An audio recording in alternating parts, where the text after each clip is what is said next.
as a leader and as a member of parliament, I am very much concerned about the BBI process.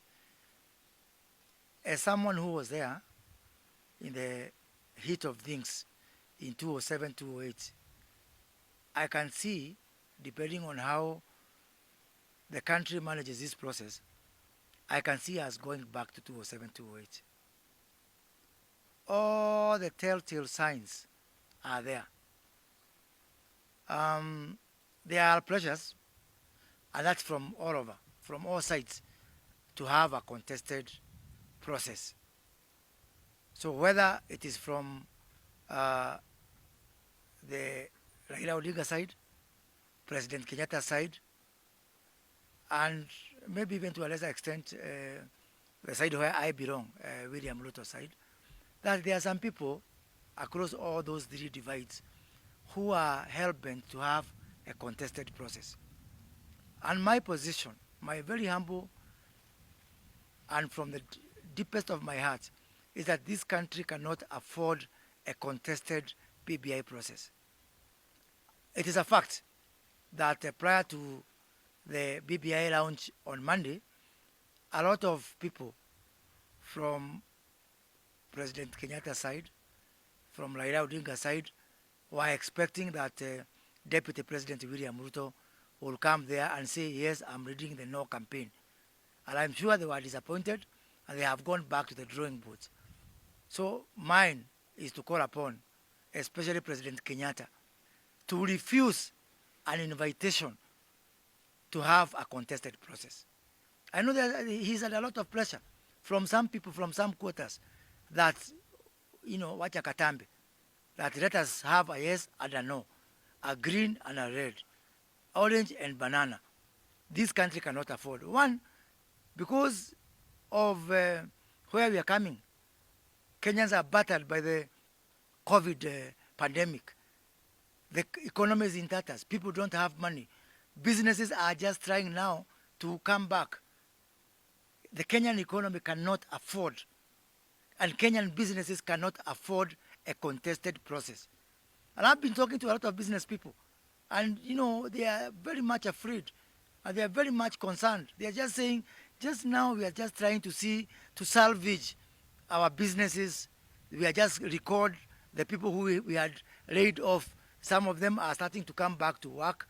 And then in the midst of all this, we have another, contested process we cannot afford. And I want to speak on behalf of people from the political class who are speaking in low tones. They can't come out openly, but they know there are machinations that let us have this political contest. So it behoves upon President Kenyatta. I do believe that President Kenyatta still means everything he says about this BBI. And when he says that he wants a process that is not contested, he actually means it. So I want to really send this message to him, because I know he means well for this country. Please refuse the invitation for a contested process.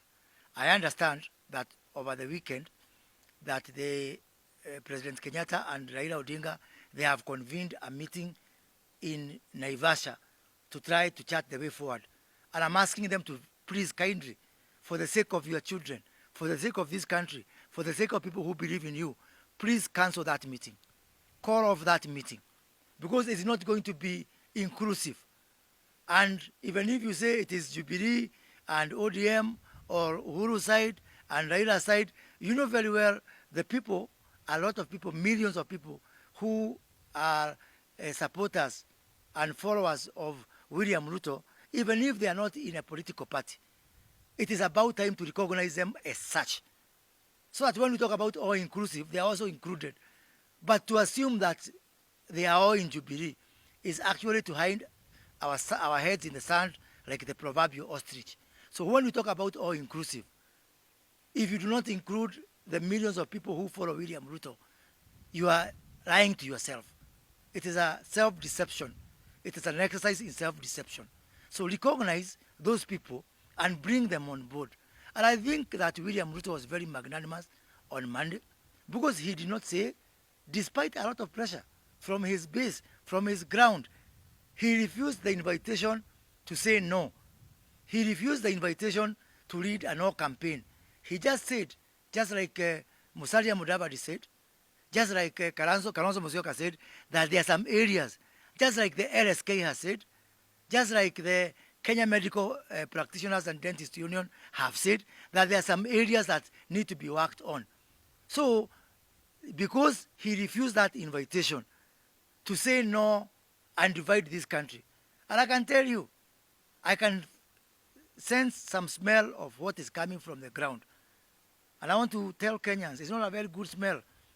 The embers of 207 and 208, I can sense the smell of those embers. And I think what happened in Kenya the other day should be really something that is frightening as we toy around with how to move ahead with this process. So please, for the sake of Kenyans, we are just trying to take our children back to school right now. We're just trying to reopen our businesses. Let us avoid a contested process of BBI at all costs. And further, how do we move forward from here? I think we have been through this path before, through the 1997 process, the inter-party parliamentary group, which negotiated a way forward. In 2016, again, I was a member of the committee, bipartisan committee between NASA and Jubilee that was led by James Olengo and Kiraito Murungi, that again facilitated the reforms within IBC and enabled us to move into 2017. We need to do it again. And I'm a member of parliament, and you'll wonder why we can't take our legislative proposals through our committees in parliament. It's because you know what has happened in those committees recently when they were reconstituted. Yeah, those committees are not inclusive again. They are just tools of Uhuru Kenyatta and William Ruto. So again, you can't depend on JRAC and CYUC, the Constitution Implementation Oversight Committee of Jeremiah Kioni, the other one of JRAC of Muturi Kikano. No, nothing. Those are just partisan tools.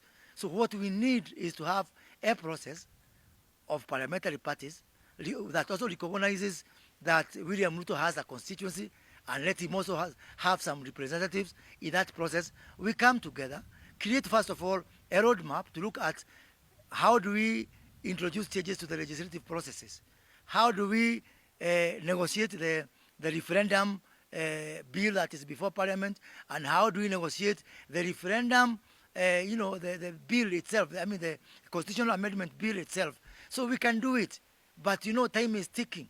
And I can see, and that's why I've called you today, that if we do not seize this movement and remove the partisanship that is creeping in, this country will regret. And the president talked about this country being in tatters because of the youth. Those youth are listening, they are watching, they are observing. One wrong move, and we are going to regret why we didn't move in time and why we didn't let sobriety and reasonableness lead us. So the one person who saw to protect Kenyans, to protect the Constitution, to protect our property and our lives is President Kenyatta. At the end of the day, the buck will not stop with William Ruto. The buck will not stop with Raila Odinga. The buck will stop with you, Mr. President. Let us have an all-inclusive process. Let us have inter-party parliamentary group sit down together the way we did in Naivasha, the way we did in Windsor, the way we did in 1997 IPPG, come together. The gap is not that wide. These are issues that you can be able to negotiate, and do not let civil strife to be part of your legacy. Let people coming together as a united country to look at the few issues. So then after that, we can have a very easy passage of the BBI through an uncontested and very short process. So that going forward after we pass it, people are free to start politicking and doing whatever you want, because you cannot legislate against politicking. You cannot legislate against ambitions. You cannot legislate against 2022.